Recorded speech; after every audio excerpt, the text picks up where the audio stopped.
I was talking a few minutes ago about extradition and specifically about the potential or alleged or possible extradition of Tommy Robinson if he is genuinely being sought after by the London Transport Police. And I think there are a few other things to consider, and I hadn't really laid these out. One is that, of course, he's committed to returning for a free speech rally in September, so within a month, really, a tiny month. And the irony here must be inescapable. A man under investigation for allegedly assaulting someone in a public space is now casting himself as a victim of censorship. We've seen this playbook before. The conflation of legal accountability and political persecution. But I think in this particular case, the issues raised go beyond Tommy Robinson.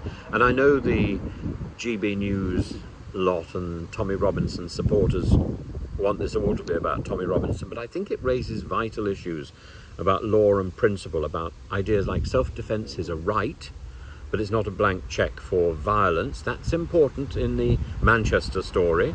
Preemptive force must be restrained, necessary and proportionate. Extradition and cross-border justice are slower, but still effective post-Brexit. But Brexit gets in the way of these processes.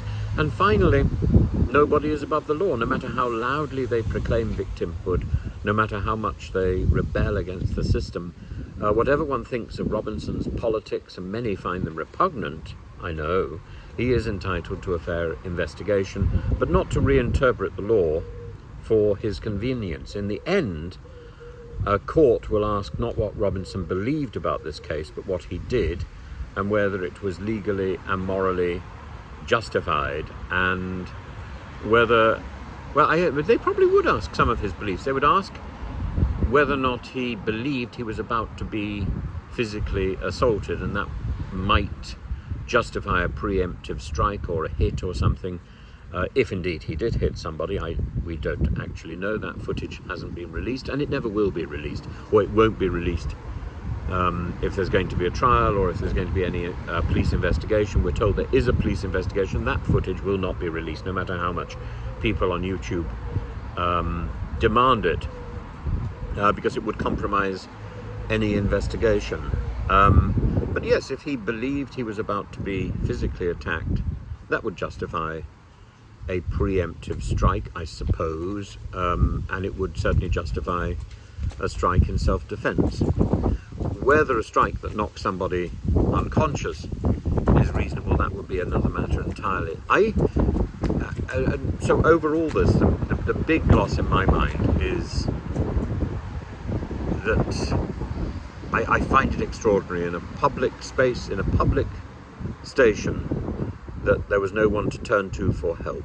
If Tommy Robinson felt he was being pursued or stalked, and you know, we've got situations of people who have been stalking. You don't just need to be stalked physically, you can be stalked digitally.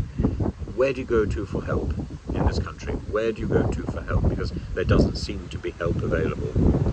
And so, you know, this is why I'm so sympathetic to Jeremy Vine and to other people who were stalked.